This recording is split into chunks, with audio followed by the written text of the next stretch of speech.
Hey there, if you're a beauty founder, wellness professional, or a healthcare provider building a brand, I made something special just for you. You already have the results, the credentials, the products, the testimonials, the loyal customers. You're credible. You've built something that works. But if your visibility and your revenue still don't reflect the excellence of your work, it's not your offer. The online landscape has changed. The attention economy is fading. And the brands growing fastest right now aren't chasing algorithms, they're owning authority. In my free masterclass, The Authority Era: How to Become an Influential Name in Beauty and Wellness and Attract More Customers, I will show you how to shift from attention to authority and how to use credibility as the engine that drives sustainable growth for the long term. Watch the Authority Era Masterclass free at factorpr.com/authority, and you can find the link in the show notes below.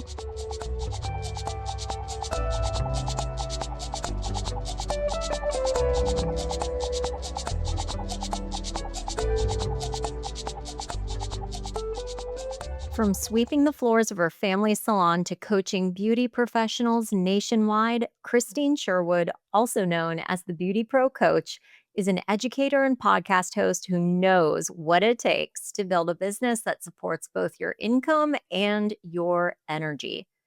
In this episode of Grow Your Wealth, we dive into the real challenges facing salon owners and beauty service providers today, from underpricing to over-delivering, and how to evolve your mindset and financial model for sustainable success.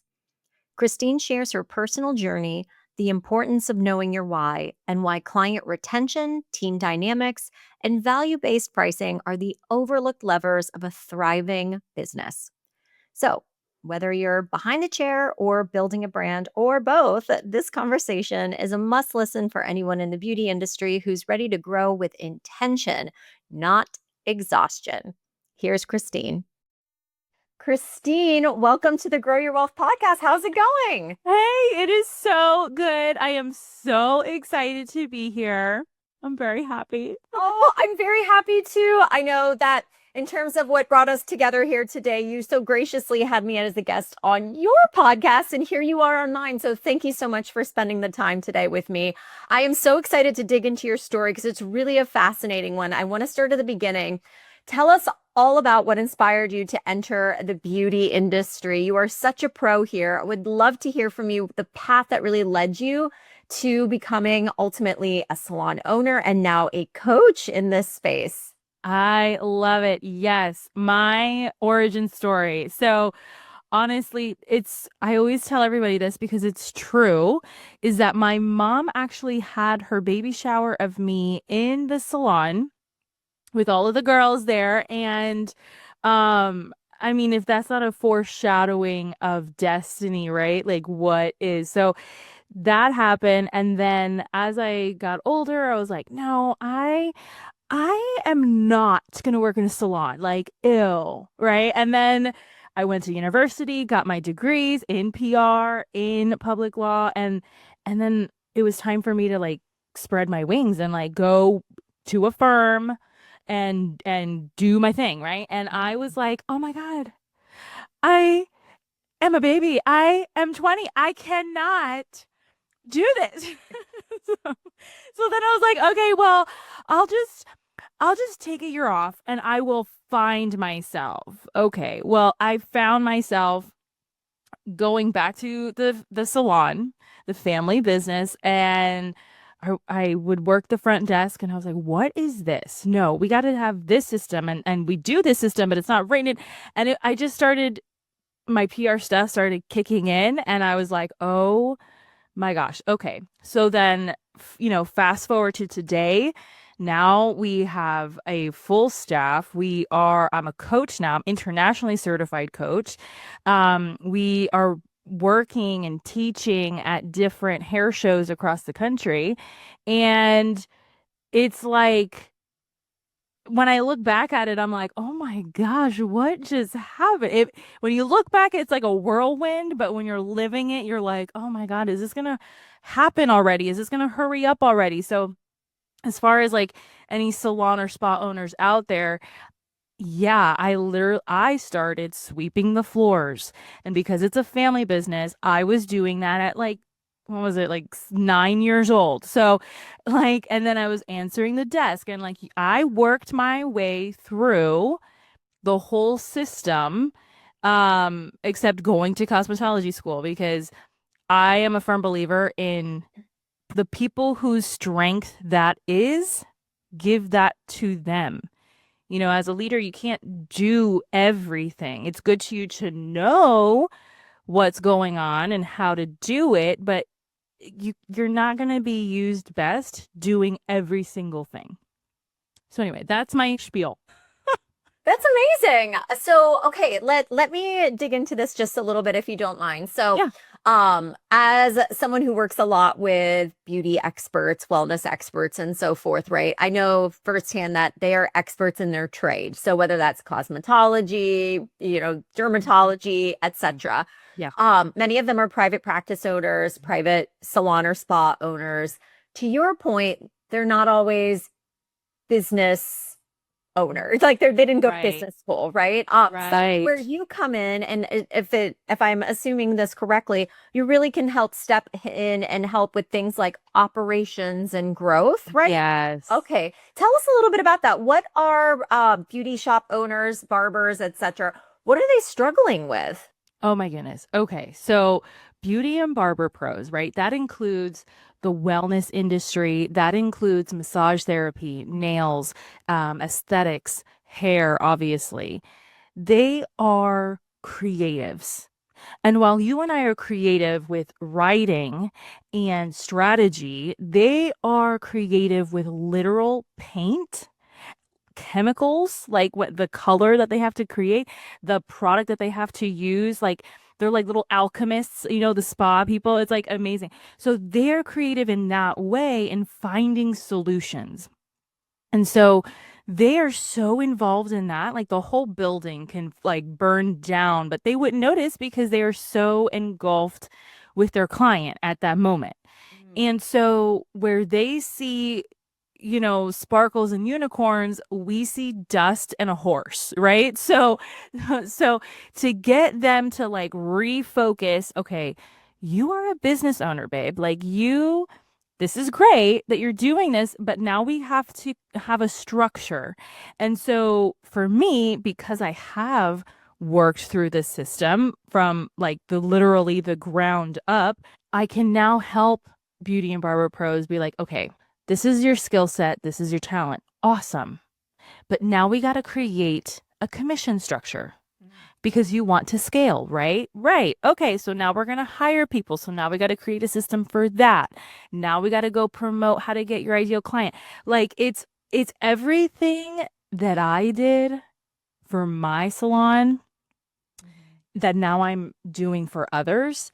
And I had a previous client from Kansas City and she messaged me actually on Labor Day weekend and she's like, "Oh my God, Krystine, because of you, I am a salon owner now. I am no longer a suite owner." And I said, "Oh my God." And this was like 2 years ago.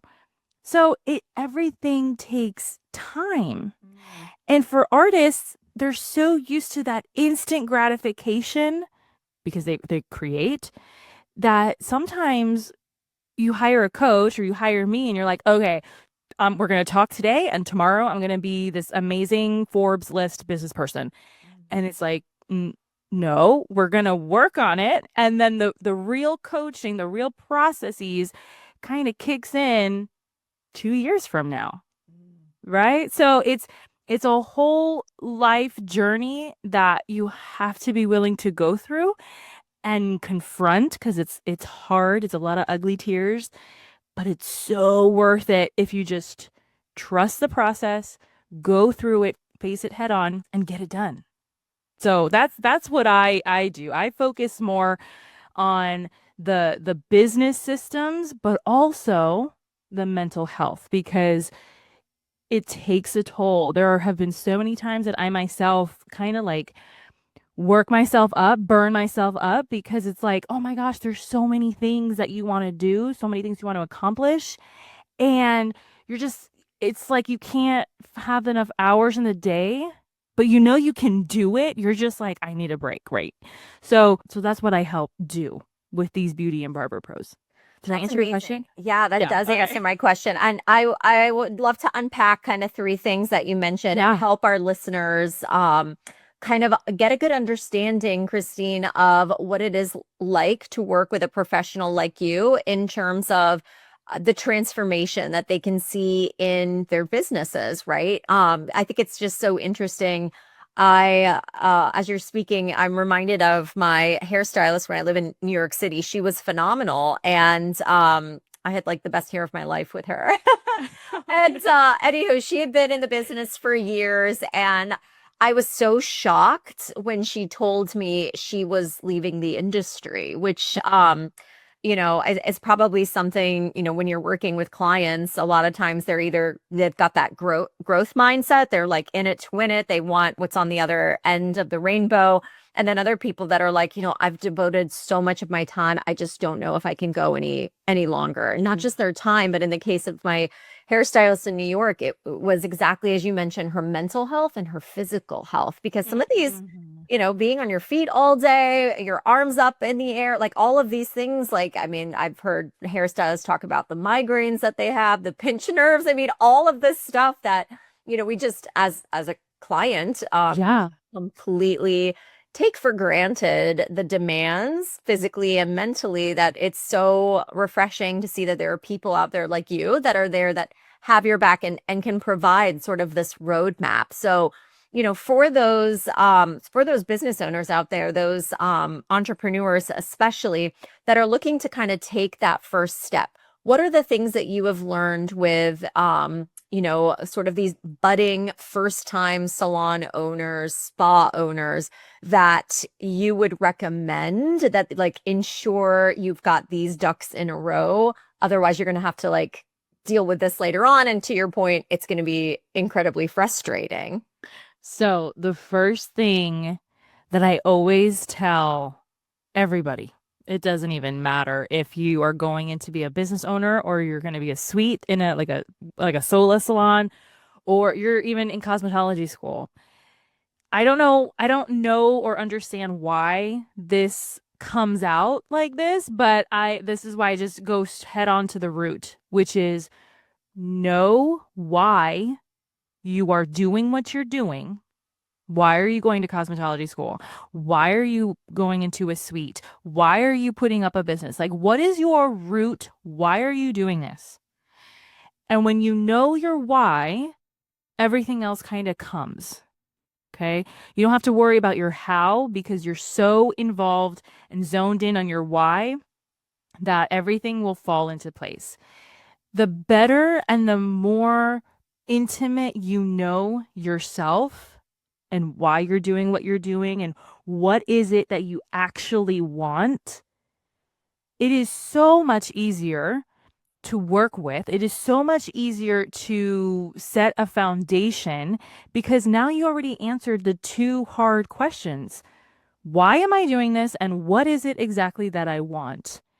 If you want freedom, a salon, yeah, you're going to get your freedom as a business owner, but you're also going to be loaded with responsibility. And so, is that the kind of freedom that you're looking for? Because if you are wanting to just wake up in the morning, go to work, and come home, that might not be the correct idea. Okay. You might want to be more of an independent contractor. You might want to just work on a movie set, right? But if you are wanting to lead and influence and really make a difference in your community with that so-called freedom that you are thinking that you have, then perhaps opening a salon is the right choice for you, right? There are so many different kinds of salons available from like there's a salon that I know that is so into the industry. They are their own hub and I think they're out of California. And I think they're called Pen Zone salons or something. I mean, it is like their own world in there. Okay. And they're like it looks like a warehouse, but they're not a warehouse. It's a salon. So that's something, and they are making a difference in that community with the hairdressers. But then there's other salons that are more community based, and they have like a space where they hold events and weddings, and they're like thriving in the community, and everybody in the community wants to be a part of this small business. So it's all about, what does success look like to you in the salon? What is that freedom? What is that thing that you're wanting to accomplish? Because it's always much more than having a business, right? Yeah. The other thing is too, is that you have a lot of independent stylists or booth renters, or that also applies to spa, like estheticians and such. They are doing it because yeah, I'm a business owner. Well, yeah, but you're really doing it because you don't want to be told what to do, right? I mean, that's the reason why we all create businesses, right? We're tired. We want to create our own culture. We don't want to be told what to do. I had one renter and she says, "No, I don't work well with people. I just want to be left alone." Well, then don't be a hairdresser because you are working with people. Like what? And so again, know yourself. What is it that you really want? Because if you don't want to work with people and you don't want to be told what to do, then maybe you should be a dog sitter. You know what I mean? Like that might be a little bit better. You can still be a business owner, but you don't have people telling you what to do. I love and appreciate something that you just said too, really focusing in on the people because beauty and wellness, it's such an important trade, but you're right. Like you don't have a business if you don't have clients, if you don't have Right. people. So there's like the client relations part of things. I want to double tap on the team thing too, Yeah. because if you're opening a salon versus like a booth or a Mhm. massage table or whatever, Mhm. you're going to need a team. And that's Yep. what, something that I've learned as a business owner as well too. I totally got into business. Yes, I wanted flexibility and Mhm. freedom, but there's a difference in my world than being a freelancer and which is basically an independent contractor or running an agency. Yep. And the real key to freedom, especially if you're someone that wants financial freedom, is you need a team, right? Because you Yeah. only have so many hours in the day. So that's where you're really able to unlock freedom is when you've got a team supporting you who are also able to see clients. And in that case, right, somebody, in this case, the salon owner, has to step up to the plate as the leader, as the influencer, as you said too. So I love that you mentioned that because I think when we were thinking about mindset, you also have to kind of dig into, right, what do you want? Do you want to be a leader or do you want to be, just sort of the boss of your own life? And if that's the case, that is totally fine. But Yeah. working with you, I'm sure that's something that you kind of try to Yeah. unpack as well Yeah. too, because it sounds glitzy and glamorous, but the hard truth of entrepreneurship is that every overnight success story only just took 10 years. Right, right. It's just 10 years. It's fine. But I do say that too. Like owning a business is the ultimate form of personal development. Yes, ma'am. Like if you, and I love it. That's why I'm a coach and I have like all the books. I have to get Mel Robbins' new book, let them. But I have all the books. Like I have the whole shelf from Barnes& and Noble. And owning a business is a crash course on boundaries, on what you can and cannot say, on how to deal with people that you don't necessarily get along with. Like having a business, you, and this is whatever industry you're in, you have to know the laws of owning a business. You have to know the your actual trade. You have to know the all the things. I'm like blanking. I did not finish my coffee. I'm just looking at it and it looks so pretty.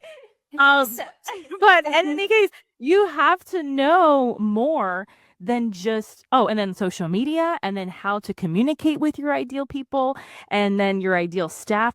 I actually talked about this on my own podcast, which is the Beauty Pro podcast, that you having a team is like you have to know, yeah, you got to know yourself, but you have to know what you bring to the table. And even culturally, like Okay.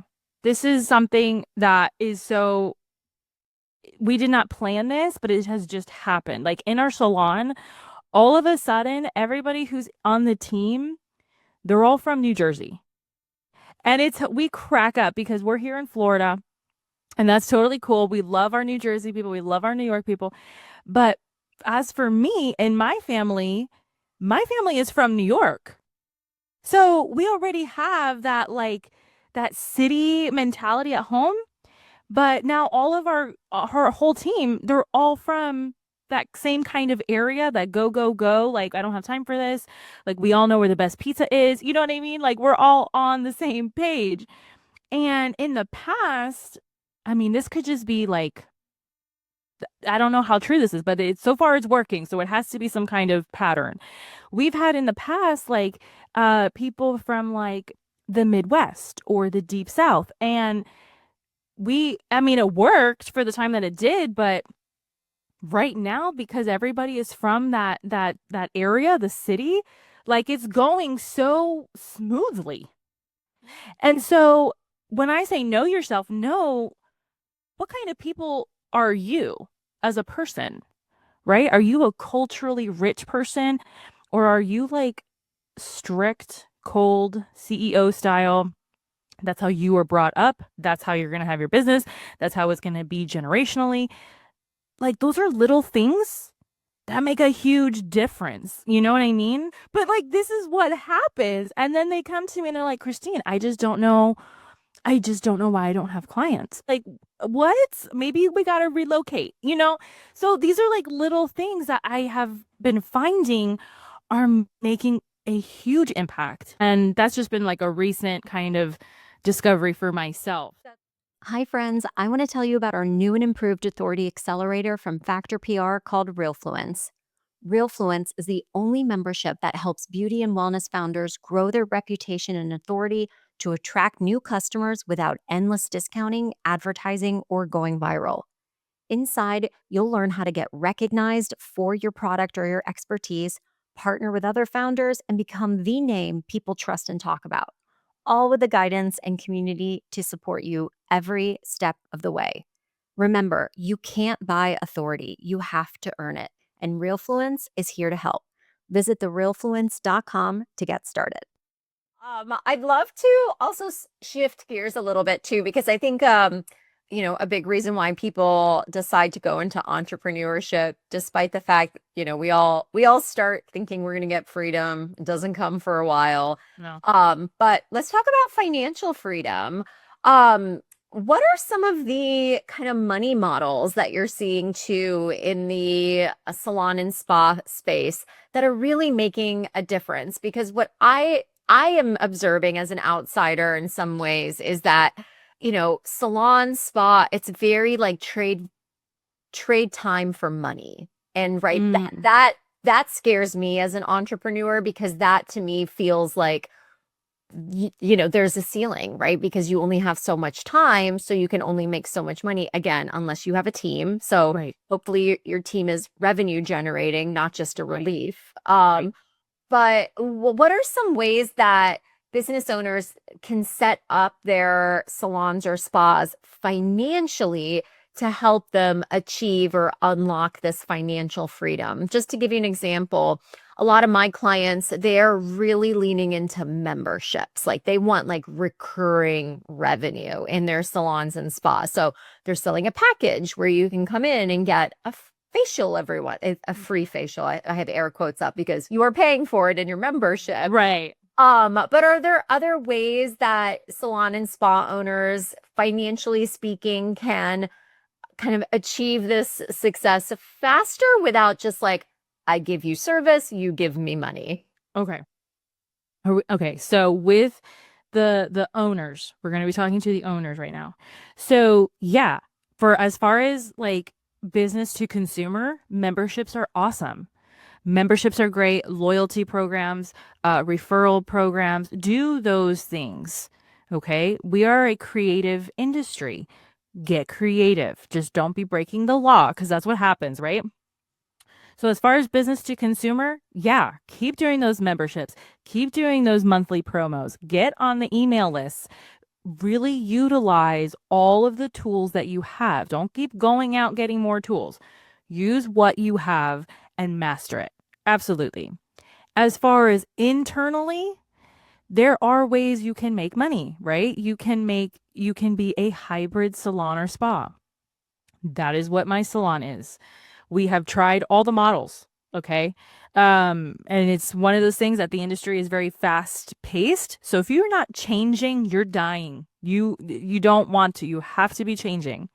So a hybrid salon and spa means that you offer all of the different forms of payment to your team. So in Florida, we are allowed to rent. I know there are some states like Pennsylvania and New Jersey who don't. That is like against the law. You cannot rent. So so we offer hourly wages. Okay. All right, cool. That's money leaving the business. All right, fine. But you're delegating, so you're saving time with your clients. Okay. There's that. Then you have the hourly or commission, or you can have hourly plus commission.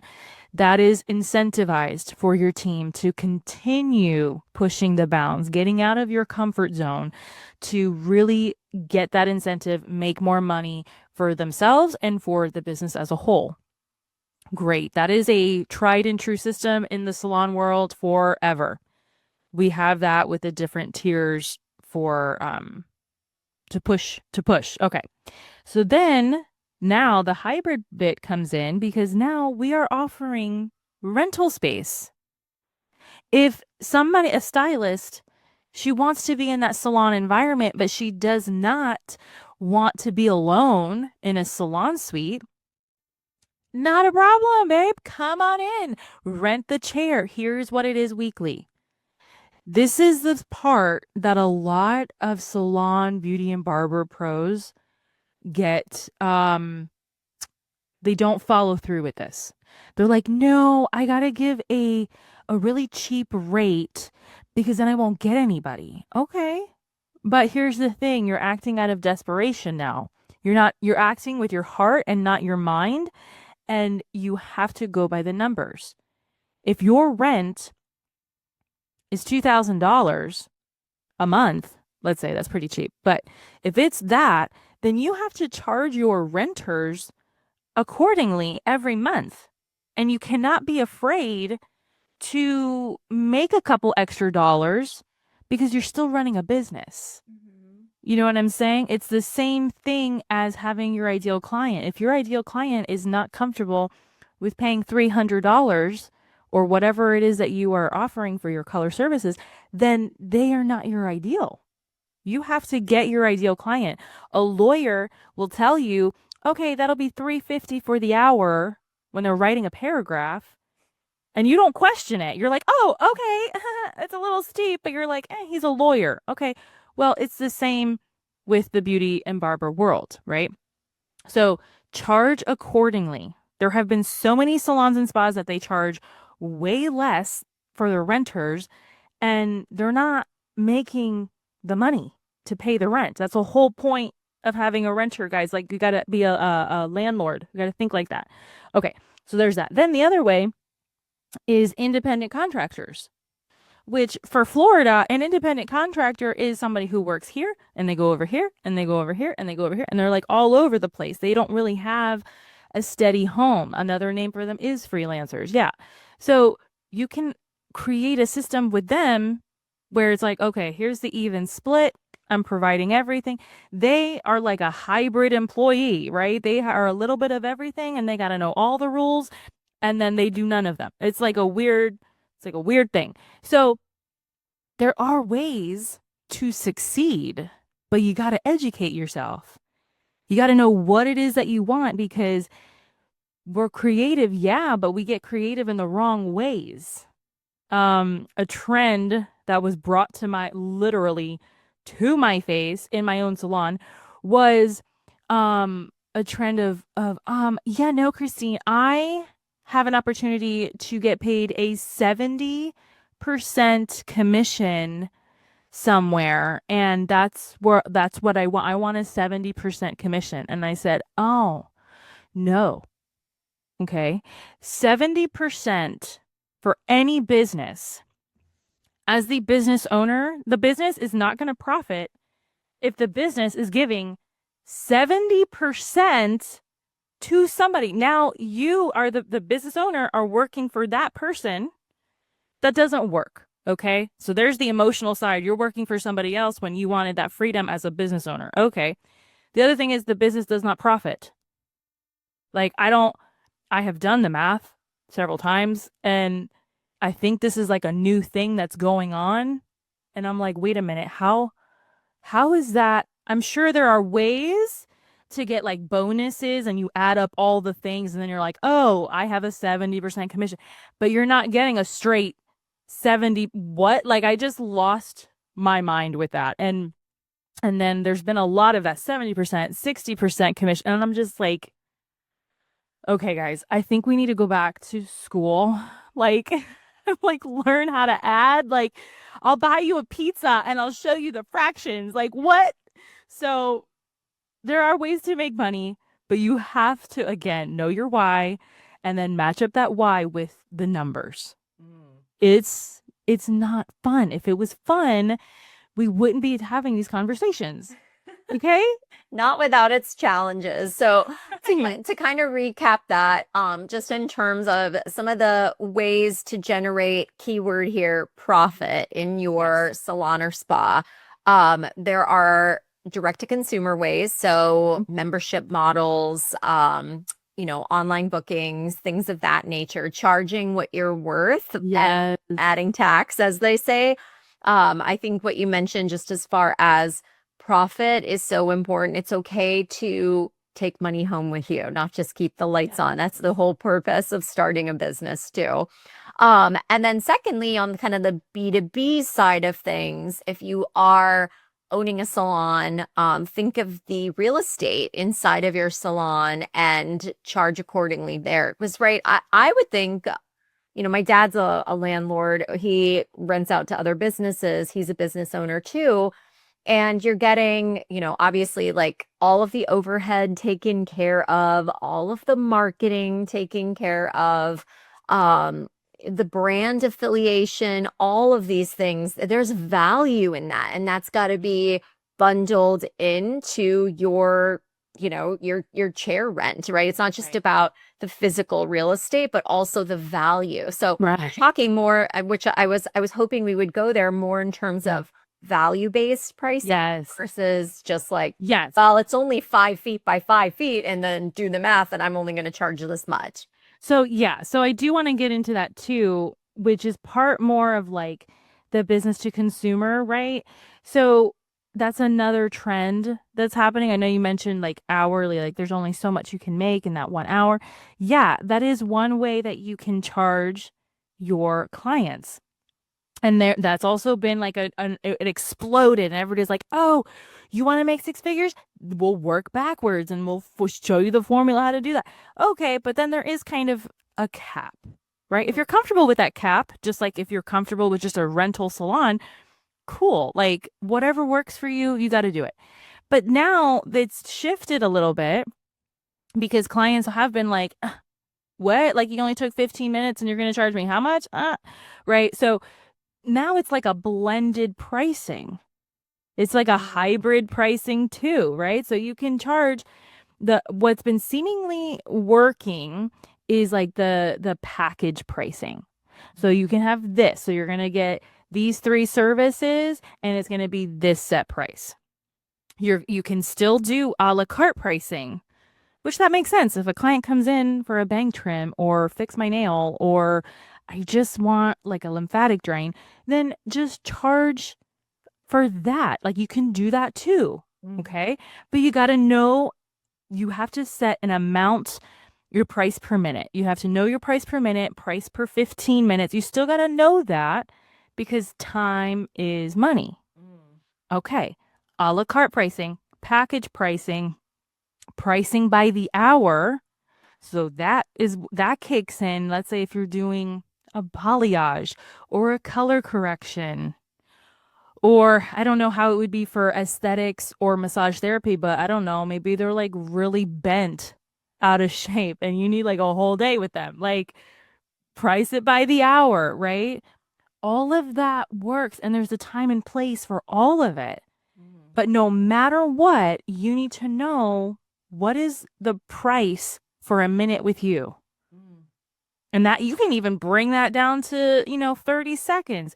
It's a lot of math, but you can do it because it's not hard math. mhm. So that's another thing that I help my clients with. I help them find their price per minute, what their value is. They want to, okay, their value and their worth are two different things, but the price of what it is to work with them. Okay. As a professional, when you are seeing your client, you need to give them value. You Mhm. can't just, okay, have them sit in your chair and you don't talk to them. I have seen that. Yeah. And I'm like, what do you do? And the client is just like, okay, like what happens now? Like Awkward. it's so awkward. Like talk to them. Have a slideshow of the work that you've done. That is value. Mm, Offer them refreshments. That is value. You touch a product, you talk about that product. That is value. Why are you putting the hair over here and not over here? That is value. The more value information you give, the more value you're giving to people. And I have seen it in the salons. Like you have to meet people where they are at and give them the value that you got to. That's the other thing. Like you have working in this industry, you also have to know body language. Like if the person can't handle the information, there will be signs. Like you will see them. They're gonna so I needed to add that in there because that's the other part of it too. So anyway. I love that. No, that's something that I work with my team on a lot too, is just Yeah. client relationships, because it doesn't matter what business you're in, keeping your current clients and customers is a lot cheaper than going out and finding new ones, Yes. obviously. So, it's absolutely all about outcomes. But what we also talk about a lot are the outputs too. We want outputs that move the needle for our clients. So in this case with salon owners, it's going to be great service. Yeah. But it's also going to be, I enjoy sitting in the chair with my person for those Right. 1 to sometimes up to 3, 4 hours, depending on what you're having done. So I think that that's always an important thing to remember also too. And, again, like just, it's so funny to hear like people get kind of up in knots about like that only took a few minutes, and why did you charge me so much? It's like I think about myself, like I've been doing PR for 17 years. It probably takes me, if I had to write a press release, 30 minutes Right. tops, right? So if I was charging hourly for that, it might be, I don't know, my hourly rate is something like $400 an hour, right? So $200 for something like that. That's like the 15 years that it took me to like get that good and that fast. You got to think about that too. Like you have to charge for your experience. And I see that at a lot of salons where it's like the master stylist versus the junior stylist. So anyway, I had to underline that point. Like Yes. your No, experience. It's not just that the is time in the chair, but the time before you ever got to that chair, right? exactly. And what's happening is that the newbies are coming hot off of, being in school. And they're like, I know all the things. And so they're like, no, I'm going to charge the 400 because I am a specialist. Okay. So let's talk about specialties, right? It takes, I think, I have to check this statistic, but it's like 10,000 hours of doing one particular skill for you to be considered a master at anything. So if you don't have that amount of time for that one skill, then you cannot, by definition, call yourself a master at anything. So Yeah. think, and then you break that down. Well, what does 10,000 hours look like? Oh, like 5 years. Okay. Well, then do you have 5 years? No. Okay. So you are not a master. Yeah. Like everything can be broken down. It's just we get too caught up in the fantasy, I think, about it. So, mm, Yeah, I love that. I think you have to master the skill and then celebrate that, Yeah. leverage that, with our clients that own salons and spas that have been in the game for a long time and they do want to raise their prices. That's when they start thinking about PR, right? Because Yeah. I'm like, I want to be the authority. And so I'm going to get all this great media coverage about what I do. And now, right, I've got that step up. I can now charge accordingly. So this has been a really awesome conversation, Krystine. Thank you so much. I know that you've got some really awesome resources for beauty pros. Can you just tell us about them and how people can get in touch with you about those? Yes. So, first and foremost, I love connecting. Rena knows all about this. I love connecting on Instagram. Like, that is my jam. So, feel free to follow me at the Beauty Pro Coach. And I do answer. There's no bots. I don't believe in that. But in any case, so there's that. And then the big thing that I have going on right now is my signature 7-week intensive course. And it's definitely mindset focused, but we do have more of like the structural things like what we talked about today into that course called the Beauty Pro Intensive. And that is it's a Zoom meeting just like this. And we get on there, we teach, we learn, there's downloads, there's home play, there's like everything you need to whether course correct in your business entrepreneurship journey or whether you are just fresh out of cosmetology school and you want to set a good foundation, this is the class for you. So there's that. You can find that on my Instagram link. The other thing that I have is let's say you are already an established salon and you are listening to this fabulous episode then and you need some push. You need somebody else to come into your salon space. You hold a retreat maybe for your team and you need a speaker. Hey, it's me. I can help you. So I am booking for 2026 for retreats and in salon spa education.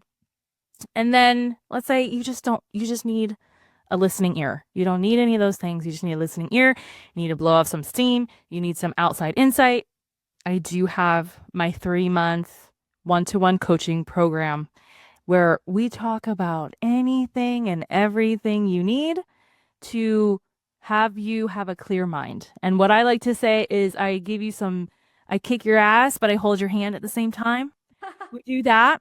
And then I'm your personal Jiminy Cricket. Okay. So I mean, anything, the sky is the limit. My sessions are pretty fun. So those are my 3 things that you can totally talk to me about on Instagram. I love it. And yeah, I hope to hear from you guys. Awesome, Krystine. Thank you so much. Really, really appreciate your time and all of your amazing insight. We'll have the show notes include those links too so people can get in touch. Thanks again. Thank you. Thank you so much for listening. I hope this episode deposited some useful advice and insights to help you grow your wealth. If you enjoyed today's episode, be sure to subscribe so you don't miss any future conversations. You can find more resources, episode details, and updates at growyourwealthpodcast.com. And let's keep the conversation going on Instagram. Follow me at Grow Your Wealth Podcast. I'd love to hear your thoughts, questions, or takeaway from today's show. Until next time, remember, burnout is optional. Take care, and I'll see you next week.